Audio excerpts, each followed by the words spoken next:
Many years ago, laws were passed that prevented corporations and their lobbyists from engaging with lawmakers directly through expensive dinners and lavish vacations, but it didn't last long. They found loopholes, and they've been exploiting those loopholes for years. I've got Farron Cousins with me to talk about that. Farron, every time we thought 2007, we thought, oh, finally, Congress is doing something about K Street. Well, I looked at that. Even the limitations they had on that were meaningless. But now they've taken this to such new heights. It's crazy. Well, and a lot of people forget what happened. Well, or maybe they even weren't around in politics in 2007. We were. Yeah. We covered it extensively. Yeah. The Jack Abramoff, Yeah. Ralph Reed, Yeah. all just money flowing so flagrantly from the lobbyists directly to the politicians that the politicians said, okay, we gotta at least pretend to do something because everybody's watching us. Yeah. So they passed these laws that say, okay, lobbyists, you can no longer send us on trips. You can no longer send our staffers on trips. No more, that's not allowed. You cannot pay for it. But if you have a nonprofit, the nonprofit can absolutely pay for that, and that is the loophole that these lobbyists have been exploiting since day one of that legislation being passed, to the point where Politico pointed out there have been over 17,000 trips for congressional staffers paid for by these so-called nonprofits, where they show up and they party with lobbyists at a luxury resort. Okay, what they do is they try to make it look like they are educational. Yeah, We're going to come and we're going to educate you about the medical crisis in America. We're going to talk to you and have speakers, both sides, all the sides of the issue, make a presentation. And so these staffers, of course, again, I can't stress enough, these people come to Congress sometimes, House of Representatives. They get there with holes in their shoes. They are so poor, they've not accomplished a damn thing in their life. And all of a sudden, I mean, they're really nobodies. But a party says, hey, why don't you run for whatever, House of Representatives? Why don't you do that?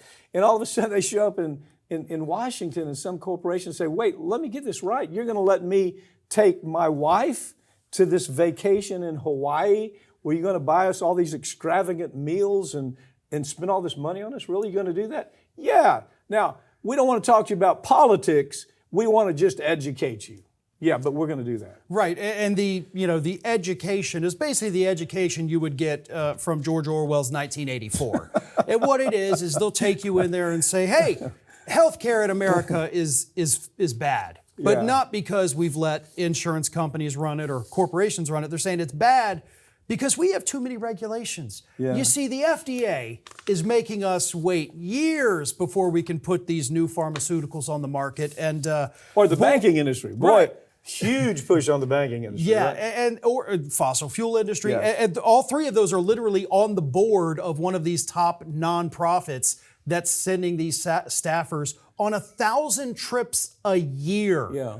So there's 435 members of Congress, 365 days of the year, and we got at least 1,000 trips a year. I mean, my God, do the math. At any given point on any given day, there is going to be a congressional staffer that is on one of these lavish trips paid for because Congress, I think, intentionally put this loophole in there so that they didn't lose their, good relationships and all these, fancy dinners. Are we going to be investigated for talking about this? I hope so. I mean, you understand where the whole industry of trying to tell these stories, that we're so at risk that, as we did it last week, we told the story of Hillary Clinton saying anybody that talks bad, anybody that takes a talking point that's used from Russia or China or Iran or, Ireland, if it's a bad talking point, that we could be criminally indicted.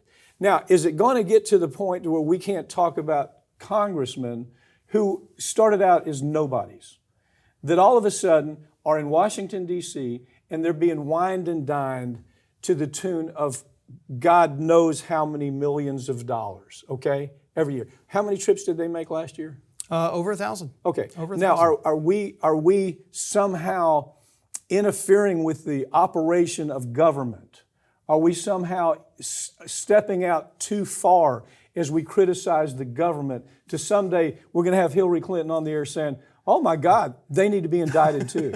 You see what I'm saying? Absolutely. And look, we almost had that here in the state of Florida. Talk about that. They had that piece of legislation that would have loosened the slander and libel laws to the point where if you criticized a member of Congress and, you know, if you talked bad about them, basically, they'd be able to sue you. They would be able to sue your organization. They would be able to take you down. And of course, it was actually proposed by Republicans, and it was the right-wing media apparatus that now lives in Florida that shut that crap down real quick because they realized we're going to go down too. But now it's even worse. Do you realize people in the EU are actually being jailed for the words that they speak that are critical of the government or critical? This is actually happening. And now the discussion is, well, maybe we should do that in the U.S. Maybe Pap and Farron shouldn't be able to talk so bad about congressmen. They're just doing their job. They're trying to make this a better country. Are they interfering with the free flow of democracy by criticizing these bottom feeders? I'm telling you, Farron, this is coming. We're not. When you can look at what's going on in Europe. And you can say, well, let's see how it figures out in American politics. When Hillary got on a few weeks ago and said we need to start prosecuting people that have language that favors a particular country that's contrary to our best interests, then we ought to be able to put them in jail. That's where this is going.